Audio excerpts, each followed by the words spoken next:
Dear students, നമ്മൾ second ചാപ്റ്ററിൽ economic systems +1 എക്കണോമിക്സിൻ്റെ ഇന്ത്യൻ എക്കണോമിക് ഡെവലപ്മെൻറ്റ് എന്ന പുസ്തകത്തിലുള്ള സെക്കൻഡ് ചാപ്റ്റർ, അതായത് ഇന്ത്യൻ ഇക്കോണമി ഫ്രം 1950 to 1990, അതിൻ്റെ നമ്മൾ എന്താണ് എക്കണോമിക് സിസ്റ്റംസ് എന്ന് കഴിഞ്ഞ വീഡിയോയിൽ പറഞ്ഞു. 2.1 എന്നാണ് ഞാനത് മാർക്ക് ചെയ്തിരിക്കുന്നത്. ഇപ്പം ഞാൻ ഇൻട്രൊഡക്ഷനാണ്, അതിൻ്റെ ഇൻട്രൊഡക്റ്റീവ് പാരഗ്രാഫാണ് പറയാൻ പോകുന്നത്. Okay. On 15th August 1947, India woke to a new dawn of freedom. Finally, we were masters of our own destiny after some 200 years of British rule. The job of nation building was now in our own hands. അങ്ങനെ 15th August 1947 ഇന്ത്യക്ക് സ്വാതന്ത്ര്യം കിട്ടി. ഇന്ത്യയുടെ വിധി നിർണ്ണയിക്കുന്നത് ഇന്ത്യക്കാർ തന്നെയായി മാറി, അതിനർത്ഥം. അപ്പം ഇനി നമ്മൾ എന്താ വേണ്ടത്? നമ്മുടെ ഈ രാഷ്ട്രത്തിനെ പുതുതായി ഉണ്ടാക്കിയെടുക്കണം. അതിൻ്റെ എല്ലാ പോരായ്മകളും മാറ്റി ഒരു പുതിയ രാഷ്ട്രം പടുത്തുയർത്തണം. അപ്പം അതിൻ്റെ ഉത്തരവാദിത്വം നമ്മുടെ രാഷ്ട്ര നേതാക്കന്മാരുടെ കയ്യിലായി തീർന്നു. ഇനി അടുത്തത് എന്താണെന്ന് നോക്കാം. The leaders of independent India had to decide, among other things, the type of economic system most suitable for our nation, a system which would promote the welfare of all rather than a few. അപ്പം നമ്മൾ ഇന്നലെ പറഞ്ഞില്ലേ, 3 തരത്തിലുള്ള system ആണുള്ളത്. ഒന്ന് socialism, രണ്ടാമത്തെ capitalism, പിന്നെ മൂന്നാമത്തെ മിക്സ്ഡ് ഇക്കോണമി. അപ്പോൾ അന്ന് നമുക്ക് സ്വാതന്ത്ര്യം കിട്ടിയ സമയത്ത് നമ്മുടെ ലീഡേഴ്സിൻ്റെ, നേതാക്കന്മാരുടെ മുന്നിലുള്ള ഒരു വലിയൊരു ചോദ്യചിഹ്നമായിരുന്നു. ഒരുപാട് കാര്യങ്ങൾ തീരുമാനിക്കേണ്ടതുണ്ട്. അതോടൊപ്പം തീരുമാനിക്കേണ്ട ഏറ്റവും പ്രധാനപ്പെട്ട ഒരു കാര്യമാണ് നമ്മുടെ രാജ്യത്തിന് പറ്റിയൊരു എക്കണോമിക് സിസ്റ്റം സ്വീകരിക്കുക എന്നുള്ളത്. അത് എല്ലാവർക്കും വെൽഫെയറിന്, എല്ലാവർക്കും ക്ഷേമം നൽകുന്ന ഒരു സിസ്റ്റം ആയിരിക്കണം. കുറച്ച് ആളുകൾക്ക് മാത്രം നല്ലത് വരുത്തുന്ന ഒരു സിസ്റ്റം ആയിരിക്കരുത്. ഭൂരിഭാഗം വരുന്ന പാവപ്പെട്ടവർക്ക് കൂടി ക്ഷേമം നൽകുന്ന ഒരു സിസ്റ്റം ആയിരിക്കണം. അത്തരത്തിലുള്ളൊരു എക്കണോമിക് സിസ്റ്റം സ്വീകരിക്കുക എന്നത് നമ്മുടെ മുന്നിലുള്ള ഒരു ലക്ഷ്യമായിരുന്നു. There are different types of economic systems നമ്മൾ കണ്ടു കഴിഞ്ഞു. ഏതൊക്കെയാണ്? Among them socialism appeal to Jawaharlal Nehru the most. അതിൽ പിന്നെ ഏറ്റവും നമ്മുടെ അന്നത്തെ പ്രധാനമന്ത്രിയായ ജവഹർലാൽ നെഹ്റുവിന് ഏറ്റവും ഇഷ്ടപ്പെട്ടത് ഏതായിരുന്നു? സോഷ്യലിസം ആയിരുന്നു. സോഷ്യലിസം എന്ന് പറഞ്ഞാൽ എല്ലാവർക്കും ഈക്വൽ ഓപ്പർച്യൂണിറ്റി കൊടുക്കുക എന്നുള്ളതാണ് ആ സോഷ്യലിസം. അപ്പോൾ അവിടെ വെൽഫെയർ ആണ് പ്രധാനപ്പെട്ട ലക്ഷ്യം, ജനക്ഷേമമാണ് സോഷ്യലിസത്തിൻ്റെ ഒരു പ്രധാനപ്പെട്ട ലക്ഷ്യം. ബട്ട് അല്ലെങ്കിൽ however he was not in favour of the kind of socialism established in the former Soviet Union where all the means of production, that is all factories and farms in the country were owned by the government. അന്നത്തെ കാലത്ത് സോഷ്യലിസത്തിൻ്റെ ഏറ്റവും best example ആയിരുന്നത് ഏതാണ്? നമ്മുടെ പണ്ടത്തെ Soviet union അല്ലെങ്കിൽ USSR ആയിരുന്നു. അപ്പോൾ USSRൽ നിലനിന്ന പോലെ എല്ലാ ഫാംസും എല്ലാ ഫാക്ടറീസും എല്ലാ മീൻസ് ഓഫ് പ്രൊഡക്ഷനും ഗവൺമെൻറ്റിൻ്റെ കീഴിലായിട്ടുള്ള ഒരു രാജ്യം എന്നുള്ളതിനോട് നെഹ്റുവിന് അത്ര താല്പര്യം ഉണ്ടായിരുന്നില്ല. എല്ലാം ഗവൺമെൻറ്റിൻ്റെ കീഴിലായിരുന്നേ. ഇത് നമ്മുടെ ഒരു ഡെമോക്രസിയാണ്, നമ്മൾ ആക്സെപ്റ്റ് ചെയ്തിരിക്കുന്നത് ഡെമോക്രസിയാണ്. അപ്പോൾ അങ്ങനെ ഒരു ഡെമോക്രസിയിൽ എല്ലാവരുടെ അവകാശങ്ങളും ഇല്ലായ്മ ചെയ്തുകൊണ്ട് എല്ലാം ഗവൺമെൻറ് ഏറ്റെടുക്കുന്ന ഒരു സിസ്റ്റം എന്നുള്ളതിനോട് അത്ര വലിയ യോജിപ്പുണ്ടായിരുന്നില്ല. It is not possible in a democracy like India for the government to change the ownership pattern of land and other properties of citizens in the way that it was done in the former Soviet union.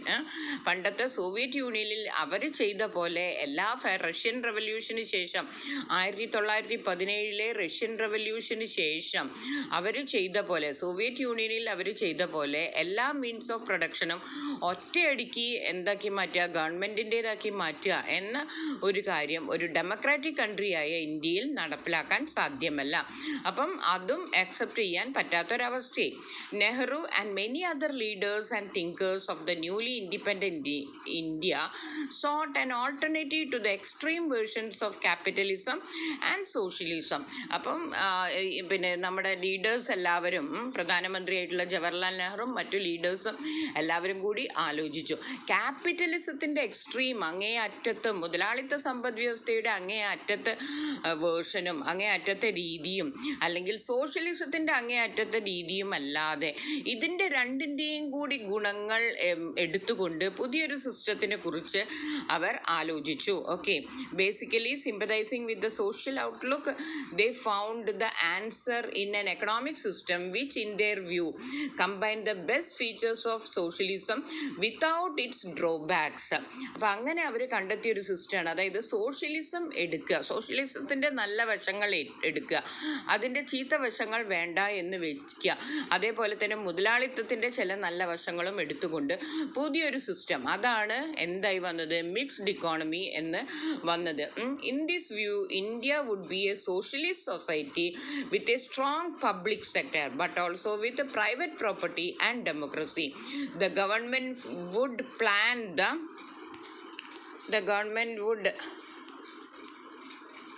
plan the economy with the private sector being encouraged to be part of the plan effort. അപ്പോൾ എങ്ങനെയുള്ള ഒരു system ആയിരിക്കണം ഇവിടെ എന്ന് പറയുന്നത്, സോഷ്യലിസത്തിൻ്റെ നല്ല വശങ്ങൾ ഉൾക്കൊള്ളിച്ചുകൊണ്ട്, സോഷ്യലിസത്തിൻ്റെ നല്ല വശങ്ങൾ, സോഷ്യലിസ്റ്റ് സൊസൈറ്റിയാണ്. ഇവിടെ എന്തുണ്ടാവണം, സ്ട്രോങ് പബ്ലിക് സെക്ടർ ഉണ്ടാവണം. പക്ഷേ പബ്ലിക് സെക്ടർ എന്ന് പറഞ്ഞാൽ ഗവൺമെൻറ് ഓൺഡ് ഇൻഡസ്ട്രീസ് ആണ് പബ്ലിക് സെക്ടർ എന്ന് പറയുന്നത്. പബ്ലിക് സെക്ടർ ഉണ്ടാവണം, അതേസമയം എന്തും ഉണ്ടാവണം, പ്രൈവറ്റ് പ്രോപ്പർട്ടിയും ഡെമോക്രസിയും ഉണ്ടാവണം. ആളുകൾക്ക്, ഇൻഡിവിജ്വൽസിന്, വ്യക്തികൾക്ക് അവരവരുടെ പ്രോപ്പർട്ടിയും അതേപോലെ ഡെമോക്രസിയും ഒക്കെ ഉണ്ടാവണം. ഗവൺമെൻറ് പ്ലാൻ ചെയ്യും ഏതിന്, ഫോർ ദ മൊത്തത്തിലൊരു ഗവൺമെൻറ് പ്ലാനിങ് ഉണ്ടാവും മൊത്തം സമ്പദ് വ്യവസ്ഥയ്ക്ക് വേണ്ടിയിട്ട്. പക്ഷേ എന്തും ഉണ്ടാവും, പ്രൈവറ്റ് സെക്ടറും അവിടെ ഉണ്ടാവും. പ്രൈവറ്റ് സെക്ടർ എന്ന് പറഞ്ഞാൽ എന്താ, സ്വകാര്യ മേഖലയും അവിടെ ഉണ്ടാകും. ഓക്കെ, ഇത്തരത്തിലുള്ളൊരു സിസ്റ്റത്തിലേക്ക് നമ്മൾ മാറുകയാണ്. അതിനെയാണ് നമ്മൾ എന്ത് വിളിക്കുന്നത്, ഇന്നലെ നമ്മൾ പറഞ്ഞ മിക്സ്ഡ് ഇക്കോണമി എന്ന് വിളിക്കുന്നത്. അപ്പം മിക്സ്ഡ് ഇക്കോണമിയുടെ ഏറ്റവും ബെസ്റ്റ് എക്സാമ്പിളാണ് ഏത്, India. The industrial policy resolution of 1948 and the directive principles of the Indian constitution reflected this outlook. ഈ ഒരു ഔട്ട്ലുക്ക് തന്നെയാണ് നമ്മുടെ അന്ന് 1947 ശേഷം 48 ഒരു ഇൻഡസ്ട്രിയൽ പോളിസി റെസൊല്യൂഷൻ്റെ, അതിലും ഈ കാഴ്ചപ്പാടാണുള്ളത്. അത് മാത്രമല്ല നമ്മുടെ കോൺസ്റ്റിറ്റ്യൂഷനിലുള്ള ഡയറക്റ്റീവ് പ്രിൻസിപ്പിൾസ് എന്നുള്ള ഒരു ഭാഗമുണ്ട്. ആ ഡയറക്റ്റീവ് പ്രിൻസിപ്പിൾസും ഈ കാഴ്ചപ്പാടിനാണ് മുൻതൂക്കം. ഇത്തരത്തിലുള്ളൊരു സോഷ്യലിസ്റ്റ് സൊസൈറ്റി ആയിരിക്കണം. പ്രൈവറ്റ് ഓണർഷിപ്പോട് കൂടിയ, പ്രൈവറ്റ് ഓണർഷിപ്പും പ്രൈവറ്റ് സെക്ടറും ഉള്ള, പബ്ലിക് എൻ്റർപ്രൈസസ് ഉള്ള സോഷ്യലിസ്റ്റ് ഔട്ട്ലുക്ക് ആയിരിക്കണം നമ്മൾ സ്വീകരിക്കേണ്ടത് എന്ന് തീരുമാനിക്കപ്പെട്ടു. In 1950 the planning commission was set up with the prime minister as its chairperson. 1950 നമ്മുടെ ഇവിടുത്തെ പ്ലാനിംഗ് കമ്മീഷൻ ഉണ്ടാക്കി. അതുകൊണ്ടാണ് നമ്മൾ 1950 to 90 എന്ന് പറയുന്നത്. പ്ലാനിംഗ് കമ്മീഷൻ ആദ്യമായി രൂപപ്പെട്ടത് 1950. ആരാണ് അതിൻ്റെ ചെയർപേഴ്സൺ? പ്രൈം മിനിസ്റ്ററാണ്. എല്ലാ കാലത്തും അതത് കാലത്തെ പ്രൈം മിനിസ്റ്ററാണ് അതിൻ്റെ ചെയർപേഴ്സൺ. അങ്ങനെ ദ ഇറ ഓഫ് ഫയർ പ്ലാൻസ് ബിഗൺ. അങ്ങനെ 1951 തൊട്ടിട്ടാണ് ഇന്ത്യയിൽ ആരംഭിച്ചത്, പഞ്ചവത്സര പദ്ധതികൾ ആരംഭിച്ചിട്ടുള്ളത്. ഇതാണ് ഇതിൻ്റെ ഇൻട്രൊഡക്ഷൻ. ഓക്കെ, അപ്പോൾ ഇതിൽ ആ ഇയർ, പ്ലാനിംഗ് കമ്മീഷൻ സെറ്റപ്പ് ചെയ്ത ഇയർ ഒന്ന് നോക്കുക. ബാക്കി എന്താണ് നമ്മൾ എടുത്ത മിക്സ്ഡ് ഇക്കോണമീനെ പറ്റിയിട്ടും ഒന്ന് നോക്കുക. അത്രയാണ് ഇതിലുള്ളത്. ഇനി നമ്മൾ അടുത്ത സ്ലൈഡിൽ പറയാം.